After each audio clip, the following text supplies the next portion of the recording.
Pratiwi, Bu Isa, suami saya itu selalu menuntut saya untuk diam kalau berantem, Bu. Sedangkan saya lebih suka ngomongin. Dia maunya saya diam, Bu. Itu tuntutan dia. Dia maunya saya nggak membantah omongan dia. Iya, itu bukan cuma ibu, suaminya ibu aja. Semua laki-laki begitu. Jadi pas dia berantem, ya, pas dia ngomong, laki-laki gini, ya, pas dia ngomong, dia nggak suka diinterval atau dia nggak suka diintervensikan. Kenapa? Dia lupa apa yang harus diomongin. Makanya suruh diam. Kita kadang-kadang gemes juga pengen ngomong kan? Nah sekarang dalam manajemen rumah tangga, manajemen konflik dalam rumah tangga, ya kita memang lagi yang perlu belajar untuk mengetahui apa sih sebetulnya keinginannya si suami. Nah, pada saat ya keinginan, ya boleh nggak kita bilang itu keinginan bukan tuntutan? Karena kalau kita bilang tuntutan, dituntut terus loh. Oke? Semuanya itu terjadi atas settingan omongan kita. Oh, dia kepengennya saya diam. Jadi hilangkan istilah tuntutan. Ya, dalam ilmu neurolinguistik program, kata-kata itu mempengaruhi otak. Dan cilakanya mempengaruhi juga orang tersebut. Ya, jadi oh dia kepengennya saya diam. Oke, diam. Ya Allah, jadi dalam sholat nanti doa, ya Allah saya mohon ya Allah kekuatan darimu ya Allah. Apabila suamiku sedang bicara, saya diam. Please, doa seperti itu ya. Bu Isa udah coba kok itu. Dulu juga Bu Isa menganggap perempuan ini karena era keterbukaan, jadi suami ngomong kita juga ikut ngomong. Ternyata bukan begitu. Riset membuktikan oleh Dr. Luan Brizendin. Ini diketawain sama sebelah-sebelah kita bisa ya. Dr. Luan Brizendin di University California San Francisco bahwa laki-laki apabila sedang bicara terhadap siapapun, kepada siapapun tidak suka disela karena nanti dia lupa apa yang dia mau omongin. Jadi kita diam. Sampai kapan? Sampai tunggu dia nggak ngomong. Nah, bisa teman-teman begitu? Ya, belajar ya. Belajar, ujian, belajar, ujian, belajar, ujian. Kadang-kadang hari ini 10 nilainya karena kita berhasil, besok 6, kadang-kadang besok 7, kadang-kadang bisa 8, kadang-kadang besok 5. Itu ya nggak apa-apa. Namanya juga belajar, ujian, belajar, ujian, belajar, ujian, ya. Nggak mungkin 10 terus, nggak mungkin. Apalagi perempuan lagi mau mens pasti dapatnya 5. Ya, berusaha nggak mau ngomong tapi ngomong juga, nilainya 5 gitu. Ya nggak apa-apa, it's okay, nggak apa-apa. Oke, wah ini teman-teman Memtekom ini lagi berkomunikasi nih ya. Ini Mbak Ari mau ikut ngopi sama siapa Mbak? Oke. Umu Tiara, Assalamualaikum Bu Isa. Bagaimana menghadapi suami yang pelit sama nafkah? Pernikahan kami yang kedua, janji sebelum nikah akan mencukupi, tapi ya kebanyakan ngurus anak-anak bawaannya. Saya terbiasa mandiri.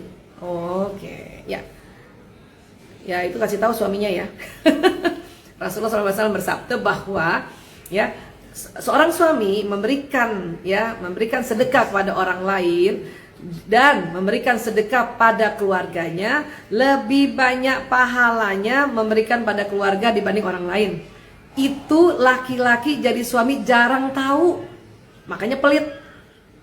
Ya, makanya pelit. Nah, sekarang karena ini kedua dan yang pertama punya anak-anak, kemudian si suami ya dananya ya sebagian besar buat anak-anaknya, ini lain lagi ya. Kenapa? Karena ini anak-anaknya kan keluarga kan, termasuk keluarga yang dalam hadis tadi kan, berarti dia masih tetap lebih banyak pahalanya karena diberikannya pada anak-anak dari istri pertama, ya kan. Nah kecuali misalnya dia berikan pada orang lain, tetangga-tetangga lah, orang-orang yang nggak dikenal, dia tentu lebih banyak pahalanya kalau diberikan pada keluarga. Tapi kan karena ini anaknya suami kan keluarga dia kan, itu darah dagingnya kan, dan dia harus bertanggung jawab. Nah kalau gitu gimana Bu Isa? Kalau gitu ya doakan suami lebih lapang ya, lebih lapang rezekinya, dan bilang sama Allah ya, suami lebih, ya Allah lapangkan rezeki suamiku, mudahkan rezekinya suamiku, dia berbagi juga pada anak-anaknya, dan dia berbagi juga pada istri dan anaknya yang kedua ini, ya Allah mohon ya Allah ya berikan petunjuk itu pada suamiku. Itu power loh ngedoain kayak gitu. Ya, sekarang coba doain kayak gitu, karena biar gimana pun kalau kita ngomong pakai verbal nanti jadinya terlalu banyak konflik, maka pakailah dialog jiwa, pakailah dialog doa ini terhadap suami. Ya. Oke. Next. Mbak Vira, weh, Bunda Isa, kenapa ya makin banyak perempuan-perempuan yang suka nanggepin gangguan suami orang? Yaitu karena situasi sekarang memudahkan. Kenapa memudahkan? Karena itu tadi, ya, perangkat telekomunikasinya ini itu memudahkan untuk saling apa sih namanya, individual, ya, itu memudahkan.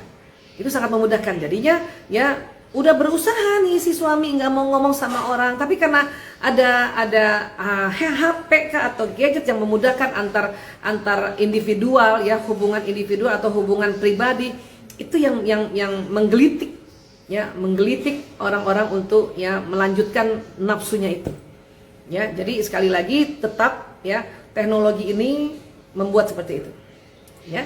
Zaman dulu kan kenapa tidak terlalu banyak, karena teknologinya hanya surat-suratan aja. Ya, surat-suratan aja masih aja juga tuh, ya, ada perempuan lain suratin suami orang, tapi tidak seperti sekarang yang lebih gampang lagi hubungan komunikasi secara pribadinya. Dulu aja pakai surat-suratan masih bisa gitu. Sebelumnya lagi tentu lebih kurang lagi kasus-kasus seperti itu. Kenapa? Karena nggak ada surat, nggak ada telepon, ya, dan bener-bener kalau mau ketemu si seseorang itu harus datang kan, dan harus kelihatan kan, gitu. Jadi makin kesini memang teknologi makin canggih, teknologi makin berkembang, tapi salah satu dampaknya adalah itu tadi, ada hubungan-hubungan pribadi yang tidak bisa kita kendalikan. Betul-betul hanya bisa dikendalikan dengan apa? Dengan keimanan seseorang bahwa, ya, memang istri saya nggak lihat, tapi Allah Maha melihat. Nah, itu yang senantiasa kita doakan lagi. Ya Allah, mohon ya Allah kepada suamiku, ya Allah, berikan kekuatan, ya Allah, berikan hidayahnya, ya Allah, bahwa memang saya tidak bisa lihat apa yang dia kerjakan, karena saya bukan istri yang kepo, ya Rob, tapi Engkau yang Maha melihat, ya Rob. Kasih petunjuk pada dirinya bahwa Engkau Allah yang Maha menyaksikan apa yang dia lakukan. Udah, banyakin doa aja, ya Mbak Vira, ya. Oke, baik, terima kasih. Dan hari ini Bu Isa juga mau terima kasih, ya. Jadi teman-teman, ibu-ibu kalau mau tidur harus cantik, ya. Kemarin Bu Isa cerita, makanya kan Nabi juga minta sama kita, sunnahnya Nabi untuk kita bercilak supaya cantik dan bibir kita supaya nggak kering, kita pakai lipstik Arab. Dan hari ini Bu Isa dikasih oleh Mbak Haifa lipstik Arab. Karena kemarin lipstik Arabnya Bu Isa udah mulai habis, alhamdulillah ini dikasih banyak, alhamdulillah, ya. Karena selama pandemi belum sempat umroh, makanya belum dapat. Dan ini alhamdulillah Mbak Haifa Memte, ya. Ya sakilah khairan, ini lipstik Arabnya udah ada nih, banyak lagi, ya Allah. Ada yang mau nggak? Ya, lapor Mbak Haifa, ya. Jangan ke Isa, ya. Oke, terima kasih sekali lagi. Jazakumullah khairan kasiran. Maaf lahir batin, ayah bunda, bapak ibu, sahabat-sahabat Villa lainnya. Salam menebar bahagia. Assalamualaikum warahmatullahi wabarakatuh. Dah.